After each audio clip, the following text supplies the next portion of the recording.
Wendy with a notebook, Wendy with a pen, digging through the dark where the secrets been. Questions fly like bullets, truth cuts deep in the shadows where nightmares creep. Watch them break it down, unveil the lies, under lurid skies where the danger hides. With fire in their veins and mistrust in their eyes, Randy and Wendy taking you for a ride. Clues left scattered like whispers in the wind. Every page they turn closer to the end. No stone unturned, no mystery safe. Through the chaos they pave the way.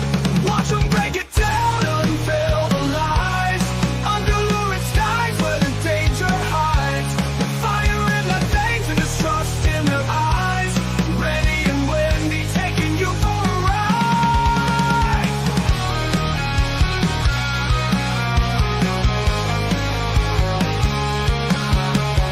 Clues left scattered like whispers in the wind. Every page they turn closer to the end. No stone unturned, no mystery safe. Through the chaos they pave the way. Watch them break it down, unveil the lies, under lurid skies where the danger hides. With fire in their veins and distrust in their eyes, Randy and Wendy taking you for a ride. Late nights burn bright under the moon. Answers buried deep, they'll find out soon. Guts and glory on a darkened stage. Randy and Wendy script the final page.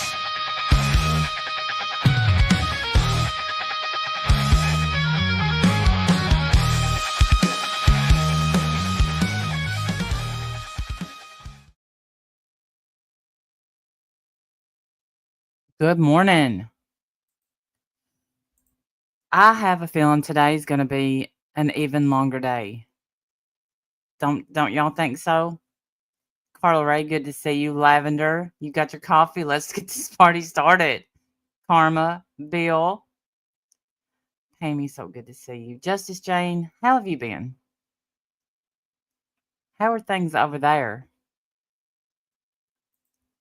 I haven't even checked up. Wendell. So, I mean, I haven't checked up on Megan to see what, what she's even up to. I should have, but I didn't. And now I feel like I'm too late to get in touch with that woman. So, yeah.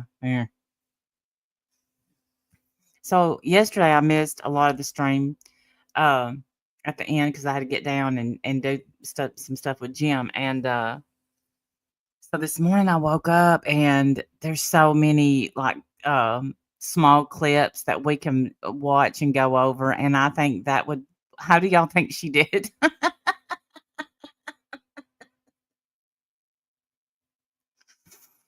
Oh, she thinks that she's gonna be, you saw me. Did you see me? I don't think any of that's gonna happen, Lori. So it's gonna be a long one. Because of those reasons right there, it's gonna be a long one because she doesn't get it. And then I hope I can find where she was complaining about. Did y'all see where she was complaining about not having enough time? She invoked her right for a speedy trial. Nappy poo while in court.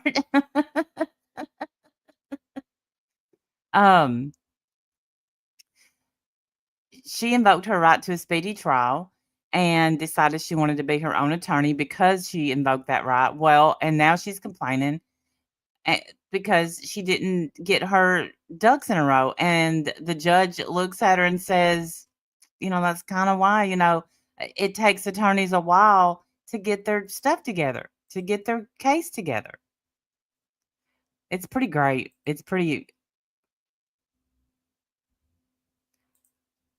I'm just going to share it and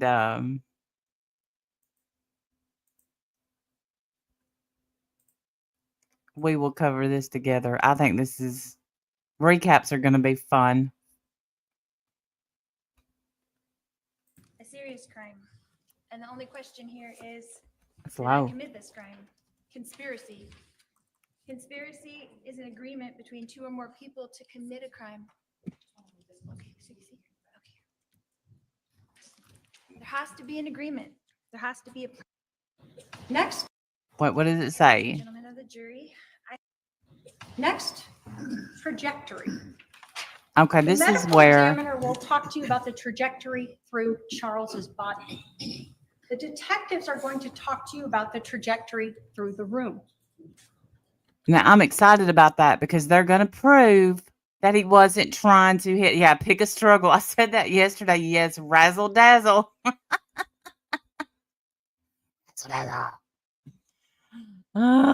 um.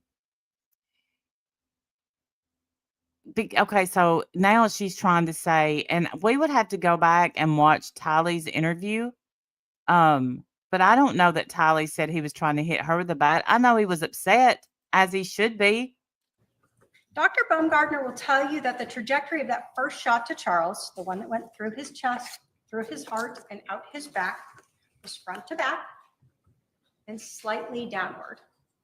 It will be less than an inch downward. The detectives will tell you that the bullet from that shot, actually, as it exited Charles's back, ended up across the room in the baseboard. They pulled it out and recovered it. Both of them will say that this shot is consistent with Charles being standing upright with a person in front of him. Mm. The gun could be slightly down, or his hand could cause that little bit of downward angle. Dr. Baumgartner will tell you that that second shot that entered Charles's abdomen and exited his left shoulder, that the trajectory of that shot was front to back and significantly upward, 13 inches upward. Dr. Baumgartner is also the one who will tell you about that shored wound. What you will hear from the detectives, though, is that when they found Charles on the ground, off to the side of his left shoulder was the other bullet on the ground, not embedded. They'll also tell you that when they finally moved Charles, they took his body away, they cleaned up the blood on the ground, and they noticed a defect in the flooring, in the wood, consistent with a bullet striking the ground. That defect was located where Charles's left shoulder had been. You will hear that both Dr. Baumgartner and the detectives found the trajectory. The wounds were consistent with Charles laying on the ground, Alex being at his feet when that second shot was fired. Which that would prove it would not be self-defense. How does she even function knowing her two children? I don't know. I don't know how she could stand up there and do this. I don't know. But somebody said, and I hope I find the clip, that basically for Lori, this is like taking a field trip. This is her little break out of prison, and she's on a field trip.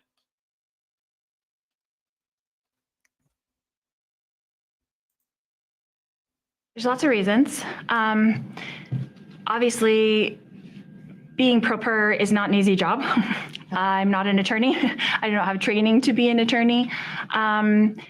There's something that I figured out when I got to this jail. You know, this experience has been 5 years running. Now, this is the question is, why she decided to represent herself.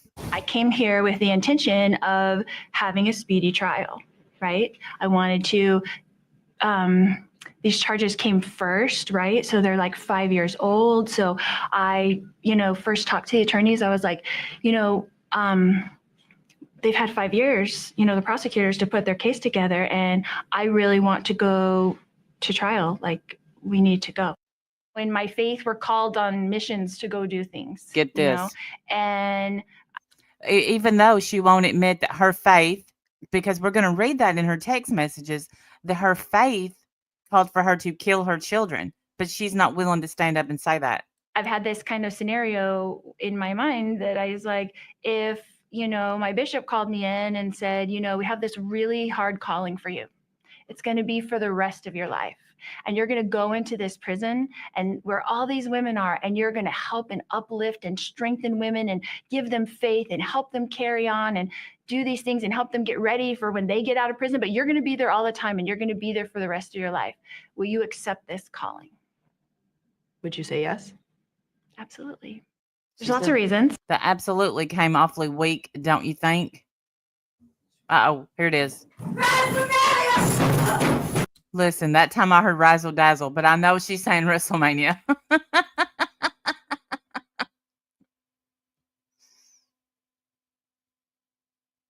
Was it they're calling?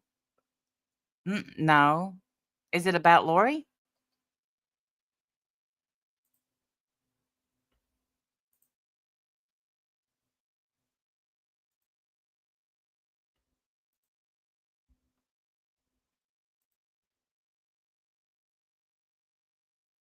If it's about her, no, I haven't read any books about her though. Let's see, what else can I find?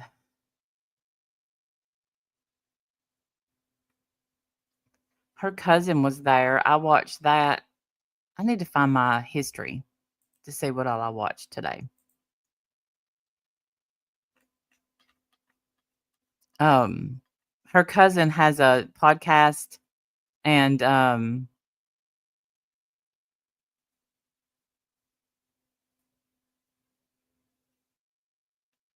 here she is. Megan instead of Megan. I think they're calling her Megan.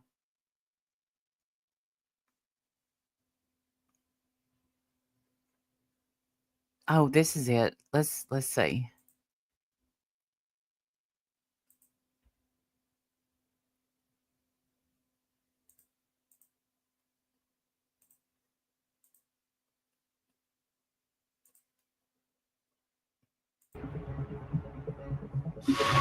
Cox to murder her estranged husband, Charles Vallow, in July of 2019. Alex Cox claimed that he shot Charles in self-defense. Alex said Charles came at him with a bat. Alex died months later of natural causes. Prosecutors in Maricopa County believe Lori wanted Charles dead so she could collect a $1 million Karma, life we'll go insurance with you. policy and marry Chad Daybell.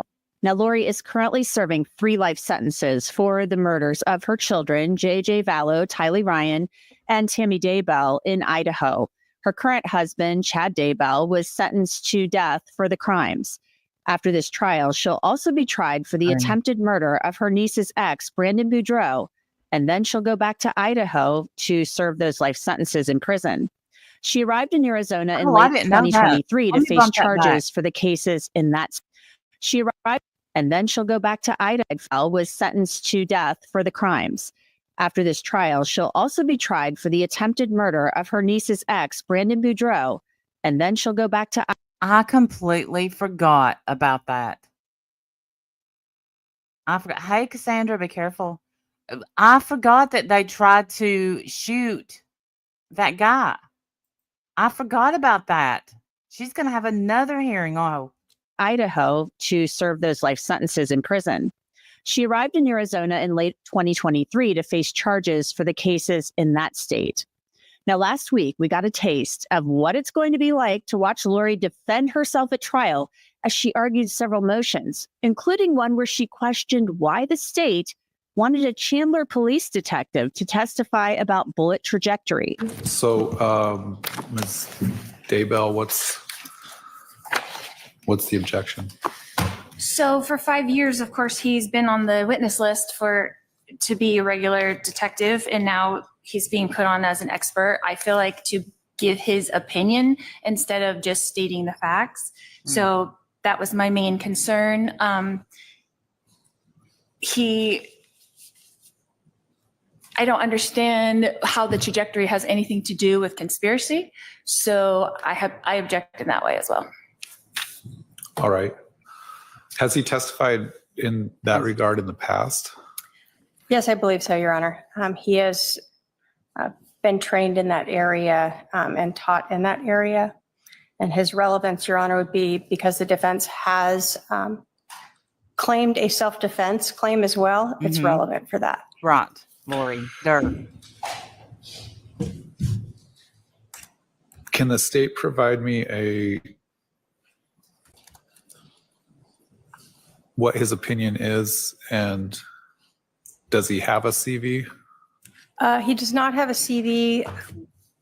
We did actually put the opinion in the supplemental 15.1 that I filed, along with his, Okay. I believe, background and training in that as well. So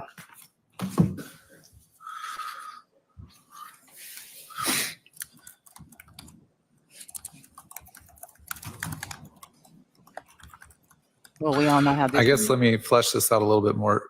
Let me ask the defendant, you've said a couple different things. Are you saying he's not qualified as an expert, or just that the disclosure came in late and you don't think his opinion is relevant? Well, one, I don't think his opinion is relevant, but also the fact that he's named as a firearms expert. So I don't know if he took a weekend class and that made him a firearms expert. I don't know what his experience was with that. In his CV, it just says firearms expert. I thought, me So too. Did you ask him those questions? Was it you that interviewed him or your investigator? my investigator interviewed him. Do you know if he asked questions regarding his I'm not background, sure. training, or expertise?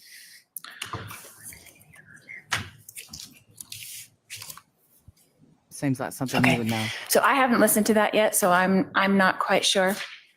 My concern was that he was a regular detective on the witness list for 5 years, and then 30 days before trial, he's now an expert so that he can give his opinion. And I just thought that was my objection.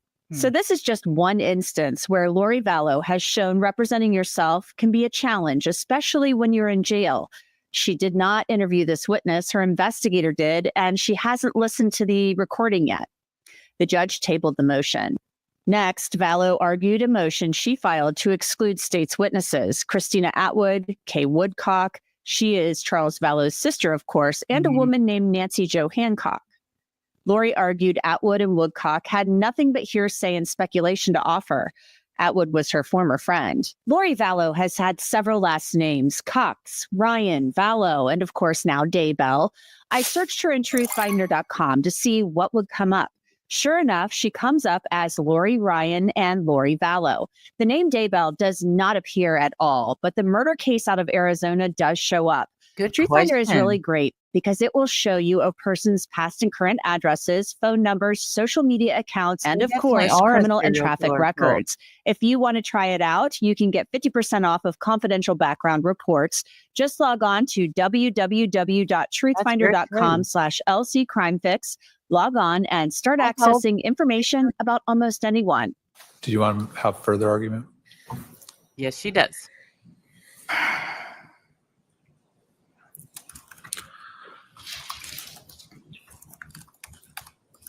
Just the fact that this information that is supposed to be coming forward is not.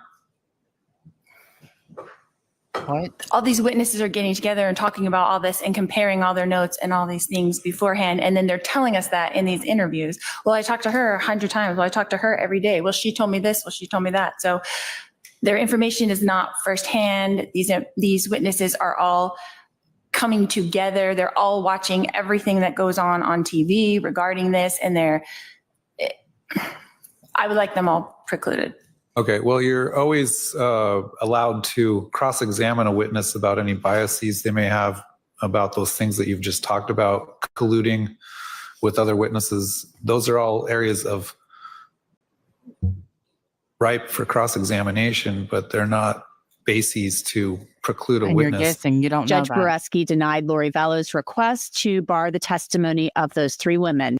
Next, there was argument over which witnesses of Lori's would be allowed to testify at trial because the state hasn't been able to interview some of them. The state is claiming trial by ambush from the defense. Trial by ambush. How is the defense trial by ambush when they have interviewed every single one of these witnesses before in the last 5 years since this case started? They've interviewed every single person that has been on there. They have written, transcripted interviews and video interviews of all of these people. And so how they are relevant, these witnesses will testify if and when they are needed to add additional facts or fill in the blanks that the state will no doubt leave out in their case in chief, and they'll be called accordingly. I need them to lay perhaps foundations for evidence presented by the state. The same with Lonnie Dorkin. I need his testimony will be required if and when it's necessary to rebut digital information that the state will bring forward during trial. I feel like the state is trying to say, okay, if you want your speedy trial, guess what? We're not going to let you defend yourself. Guess what? You can't have any experts. And guess what else? You can't have any witnesses. You can't have anybody speak in your behalf. So good luck. Have a nice day. Mhm. All right. Well, that's why attorneys sometimes take a long time to prepare for a trial, because they need to give notice of what all the testimony their witnesses are going to give. They need their experts to prepare reports. That's why your prior attorneys and your current attorneys were asking for more time to prepare the case. So you can't really have it both ways, that you want your speedy trial rights, but you don't want to give notice to the other side of what your evidence is. I don't not want to give notice to the other side, with the limitations at the incarcerated state where I am, and the limitations with OPDS of getting Lonnie Dworkin late in the game that they did. I've done everything in my power as a defendant to prepare the state, and to give over everything that I could do within my power, with the limitations that I am an incarcerated person at this maximum security prison jail. So when you say, And I shouldn't be able to represent myself because of that fact. Nobody's That didn't- negates my constitutional right. I didn't say that. All right. I said Let's try that though. sometimes there are reasons to not go forward to trial as fast as you want. Judge Boreski has been pretty patient with Lori Vallow up to this point, but you can tell his patience is starting to wear thin. He asked Lori to explain why some of her witnesses had any relevant testimony to offer. When you say things like they're going to fill in the blanks, that makes it really hard to assess what their relevant information Right, is. Amy? They have relevant information to a lot of factors that I got in the 404B information. For example, the life insurance. My father is a life insurance salesman. He worked with Charles on getting both life insurance policies, my $2 million policy and Charles' $1 million policy. He also tried to sell my insurance policy after Charles passed away. He also told me to go to call the insurance policy and said, how to do that, how to call them when you're the beneficiary. I didn't know how to do any of those things. He has relevant information to that. My sister has relevant information to my brother, Alex Cox, and the whole situation of what happened on July 11th. These people have relevant information to the state's case, what they're accusing me of. There's very relevant information from a lot of these witnesses. So they know about insurance, and she's trying to say that she didn't kill her husband for the insurance money, and I'd say that that's 50% correct. 50% of it was for the insurance money. 50% was because they wanted to get married, and so each of them killed their spouses off. So what I'm struggling with is you just saying that it's relevant doesn't actually make it relevant. It may be relevant. I'm trying to find out the relevancy. What you said about your father being an insurance salesman and selling policies, that sounds relevant. It could be relevant to me. Who's your father? I don't know who your father is. Barry Cox. All right, Barry Cox.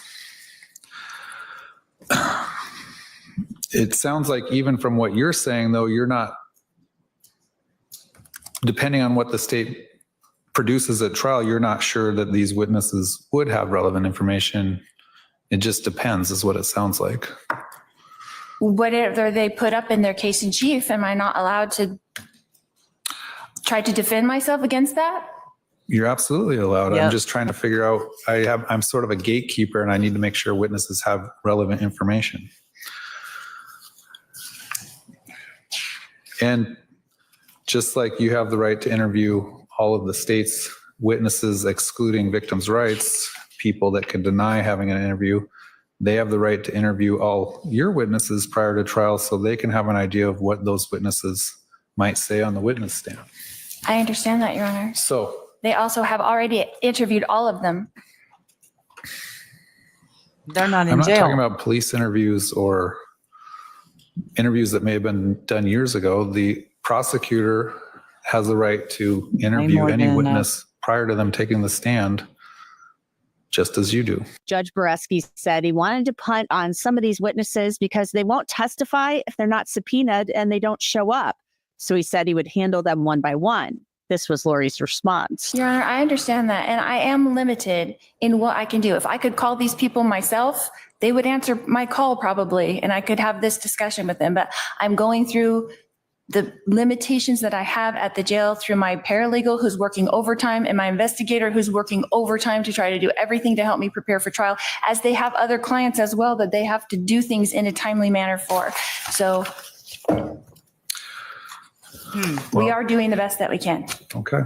Now, Lori Vallow has put herself in this position. She's in jail, choosing to represent herself, and she's playing the victim.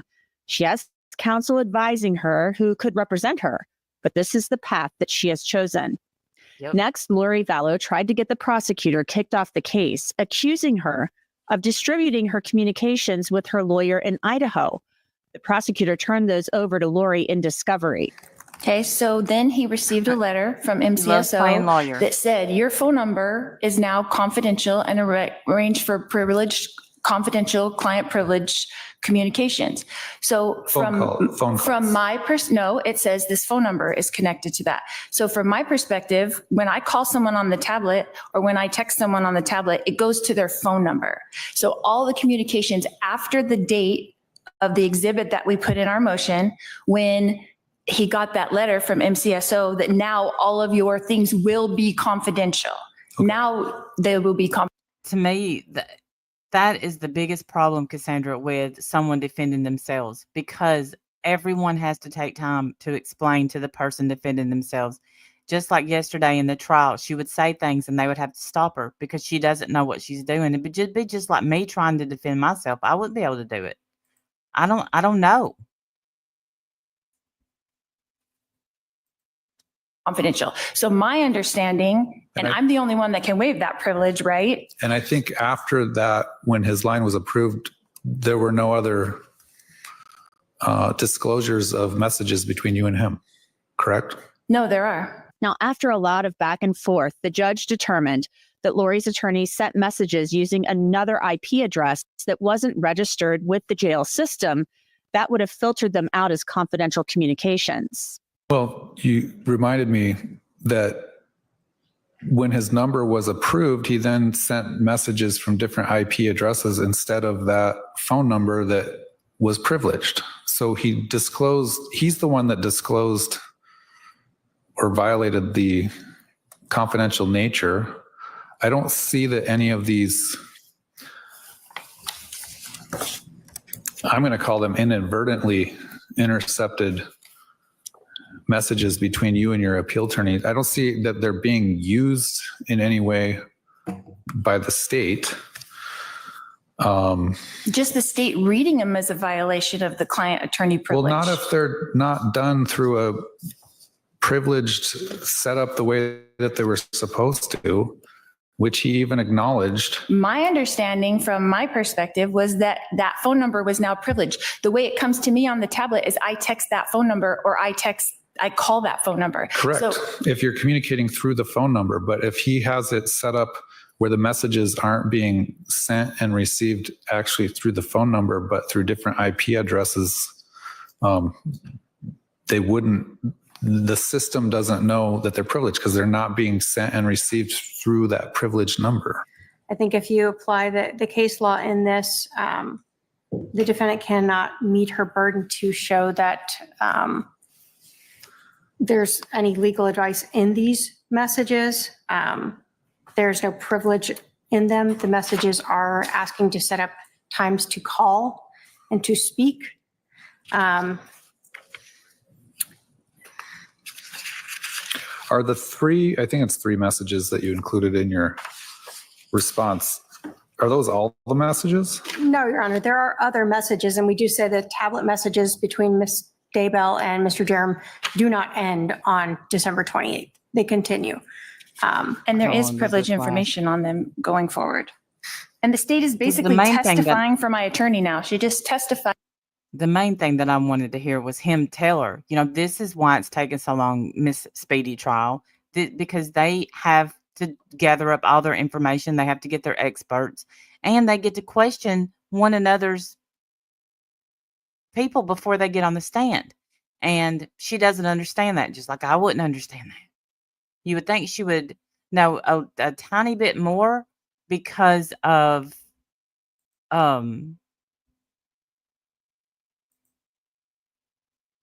her being convicted already in 3 different cases. Because I forgot that she did also get convicted in helping in conspiracy to kill his wife. So it's both of her kids and a wife. So serial killers, yes, they are. I think she should go down as that. Let me see if this is the one where she's questioning him and they keep having to stop her. Patrol for Chandler Police Department on July 11th, 2019 at about 8:30. Her I did. I think this is hasn't. okay. Here's the body cam footage. I know y'all saw it yesterday. You can see how calm she is. Oh, welcome to the neighborhood. I wanted to see her question him.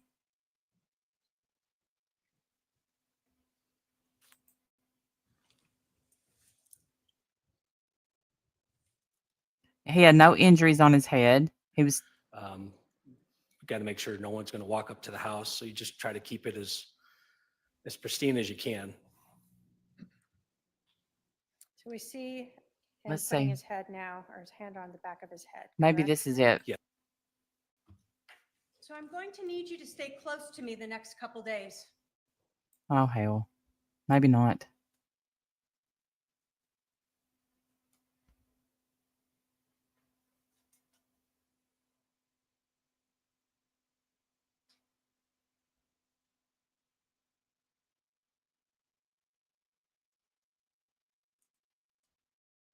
I'll find it.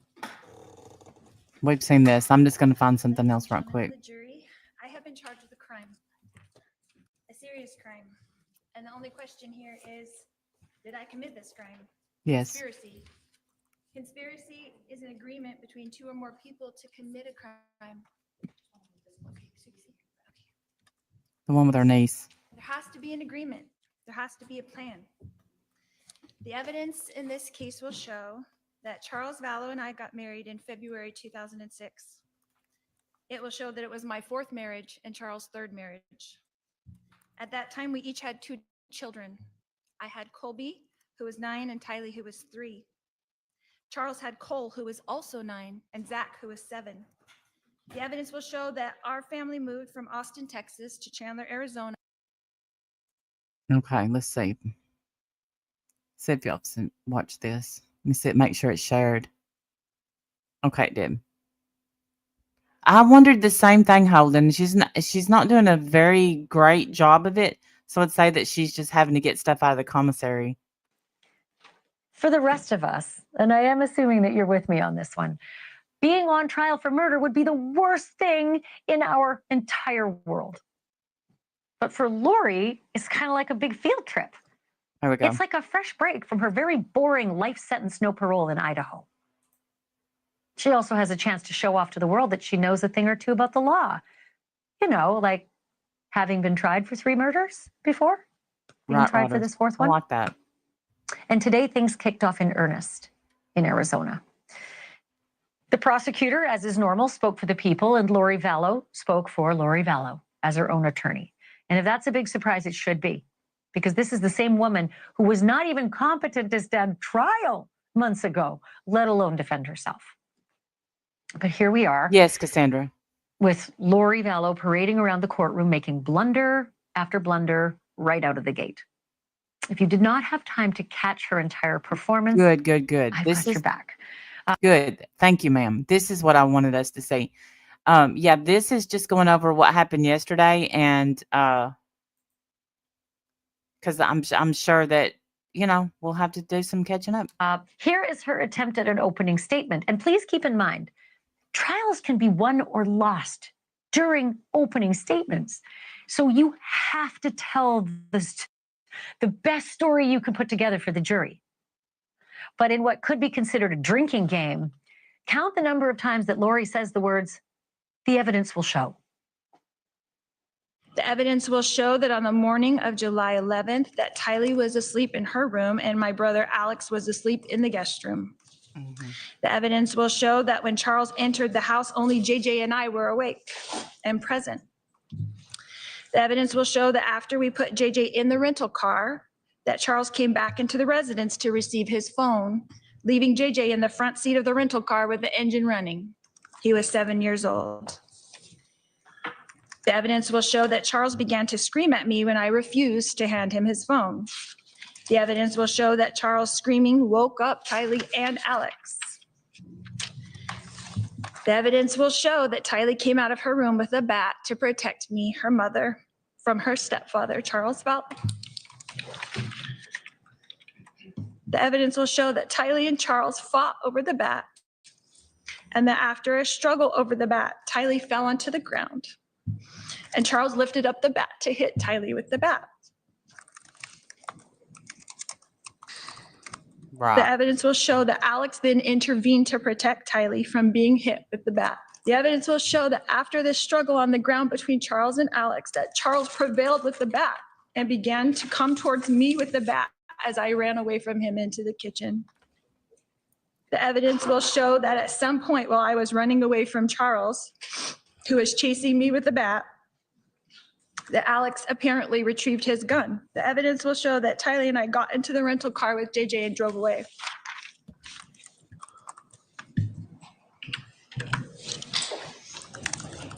The evidence will show you that I drove the children away from the residence towards JJ's school. Y'all tell me if y'all see one tear when she turns her Hey, head grab a tissue. Yep. or her makeup running. Nope. Nope.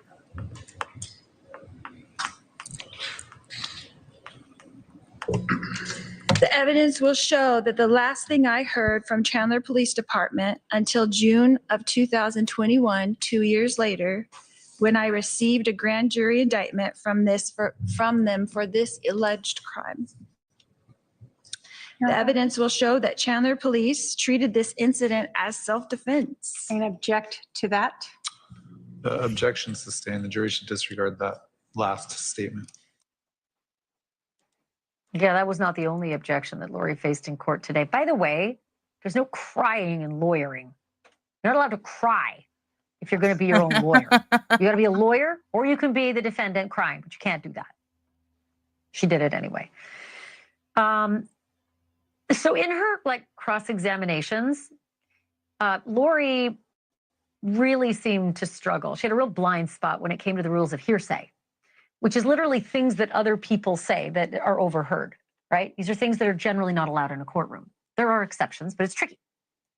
Any first-year law student would know that. And the prosecutor and the judge both seemed exhausted that Lori did not. When you talked to the two detectives in the front yard and gave them your synopsis of what had happened, you said they got into a domestic fight consistent. Objection. Sorry, I'm going to sustain the objection. what was the legal objection? Hearsay. Hearsay. Oh, I was just reading his report. Okay. Then objection, no question. Please ask your next question. You said in your report that at one point Alex's niece grabbed the bat. Objection, Hold on. hearsay, That's improper hearsay. question. Okay, you can't ask hearsay. Did Alex tell you that he got hit in the head with the bat? Objection, Your Honor, hearsay, prior ruling. Yeah, it's sustained. You can't ask questions of what Alex said. But they were trying to come Right, up to hold me on. to find out what was happening. Objection, Okay. speculation, hearsay. I'll sustain. And this is going to be the Let's whole take trial, our y'all. afternoon break for the staff and the jurors. We're going to take a 15-minute stretch restroom break. Please remember the admonition. Lawyering is hard. It's really hard. It is not what it looks like on TV.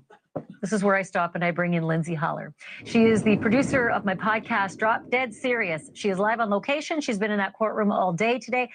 Lindsay, look, we just showed some highlights / lowlights, but overall, you got the full picture of Lori's performance. How would you grade it? How'd she do? Well, she did seem like she Yes, did a little bit of Cassandra, it is. homework, but the problem is that, she's the defendant and part of her, and she's also her own lawyer. So she's trying to tell her own story. But the problem is that Lori's story doesn't compute with the evidence that's going to come out. And so, as much as she wanted to appear composed and calm, you could see she was getting visibly frustrated. And especially when she would get objected to, why? You can't ask that. Right. So that's the thing I wanted to say, because a lot of times the camera position is like this. We can either see the side of her face or the back of her head. But during those objections, I saw none of her face at all. I'm not sure if you had a position where you could see, but what was her, like, did she look as though she recognized she'd made a mistake, or did she honestly just not understand what was going on in that courtroom? I think both. There were times where she seemed like she understood. Oh, I'm sorry, little mistake. But then other times where I think she legitimately didn't know what she was doing, and you could tell. And I did have a close seat. I could see everything. And I mean, especially during opening statements. Imagine, because she's going to get frustrated. She's going to lose it because she wants to get her story out. And I think she thought another reason to defend herself is to get her story out. Like, she thinks that they're going to believe her. And as her niece comes on later and says, she's always used these antics, these tactics, and it's not working in the courtroom because it's not the law. I love this for her. I think she will snap and they're going to see the real Lori, because the she can't hold it prosecutor was together. saying things she obviously didn't like. She was angry. She looked furious. Well, I'd seen the report that she was rolling her eyes and shaking her head. So walk me through that a little bit. Give me your eagle eye perspective, because again, we get the back of her head. So I actually was kind of on the right side of her, so I could see, she would shake her head and kind of, look down, scribble furiously onto her legal pad at one point, when the prosecutor said that the jury was going to hear that she was crushing up JJ's pills to drug Charles. She flipped her yellow legal pad over and slammed it. And I'm not sure if the court audio picked that up, but it was really loud in court. And, if the jury sees that, they see her demeanor, they're going to start wondering what's going on. Why is she making faces during the prosecutor's opening statement? Not only that, it was something, if it was you're remarkable. If you're a lawyer doing that, you would be held in contempt of court. You might get a warning, maybe a second warning, but you'd be held in contempt of court. At any point, did the judge take her aside? At any point, did the judge say something publicly like, Ms. Vallow Daybell, you're going to have to stop that behavior? And I can't imagine he would say that to her in the presence of the jury, but at any point, did anyone counsel her, grow up?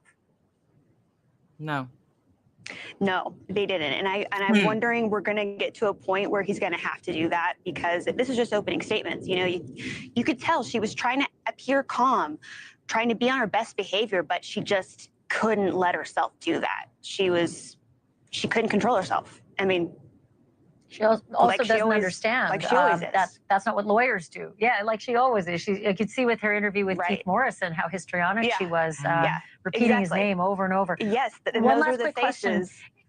Yeah, those were the same ones that you got in the Keith interview. Okay, one last really quick question. We lost a juror today. Is it a big deal, a serious deal? Can you just sum it up in like 20 seconds? What happened with the juror? What happened? Yeah, so the juror's employer actually sent in a note to the judge that, the employer had a problem with him having jury service.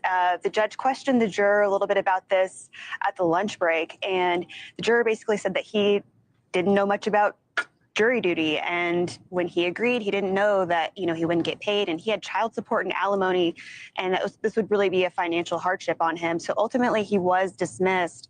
The prosecution seemed a little bit more worried about it than Lori, obviously, because she's not worried about much. But I think they were frustrated to lose a juror on day one, for sure. Oh, I mean, losing a juror on day one, that is really, I don't think I've ever seen that happen, but it does happen. I get it. Lindsay, thank you so much. I really appreciate all the notes from court today. Really, really good to have you in there with the eyes and ears. And we'll talk to you again soon. Thanks for this. Thanks, Ash. Okay, I am joined now by Megan Connor. Megan is Lori Vallow's cousin and was also in the courtroom I think today. I called her and her she niece, happens but to cousin. host the podcast called The Midlife Revolution. Megan, thank you so much for being with me. First, when I heard that you were in court, I had to do a mental calculation because I have heard that there is not one member of Lori Vallow's family or any supporters there for her. And then when I heard you were there, I still sort of thought she doesn't have any supporters. Am I right? You're not there for her. You're there as a witness. No, I mean, if I can quote Hamilton, I'm not here for you. Definitely not there to support Lori. I'm there to learn the truth of what happened. And I'm there to get some, you know, some measure of closure in my own, all the questions that I have in my mind of what happened in the days leading up to Charles's death and afterwards, how the Cox family behaved and who was involved and at what level. Yeah, I can understand that. And my choice of words was wrong when I said a witness. I meant you wanted to see what was happening. You're not actually a witness going to, take the stand in the case. But I wanted to ask you if the Lori that you saw today, because listen, you're a family member. We are really just seeing her speaking for the first time. She was silent during her trial. We saw her sit there, really, and she didn't take the stand. So this is very eye-opening to see this personality popping out. Is this the same Lori that you know, that you and your family grew up with, or is this someone you don't recognize? Well, there's definitely an aspect to Lori that has changed over the last years. Her histrionic style, her religious zealotry, her delusion, those are things that have changed. But the tactics that she uses to try and get her way, to try and manipulate, to try and get what she wants, those are the same. I don't know that I believe that she is as religious as she says, because she would be standing up for what she believes in, and she's not. So I just don't believe it. Things that I personally have seen historically. And I know not all my family members agree with me about that, but my personal experiences with Lori, very much the same. You know, her fake crying today, I believe it was fake. And her basically trying to endear herself to witnesses and to jurors by sort of making jokes, pretending to laugh along. You know, she was really trying hard to get people on her side. And that's kind of the Lori I've always seen. However, in a courtroom setting, she has rules and she can't use the same tactics that have worked for her before. And I think that's really frustrating to her. Mm-hmm. I can imagine. And you know what? The rules are tricky, even for people who know the law. It's very hard to navigate criminal procedure in that courtroom. And I'm about to ask someone who's an expert in this exactly how tricky it is and why, even when you know what you're doing, you don't know what you're doing. But I do need to ask you this. The rest of your family, how do they feel about you being there, and how do they feel about what's happening in this courtroom? Well, I do want to point out that my uncle Rex was there today. This is Lori's uncle also, and he was there with 3 of his daughters.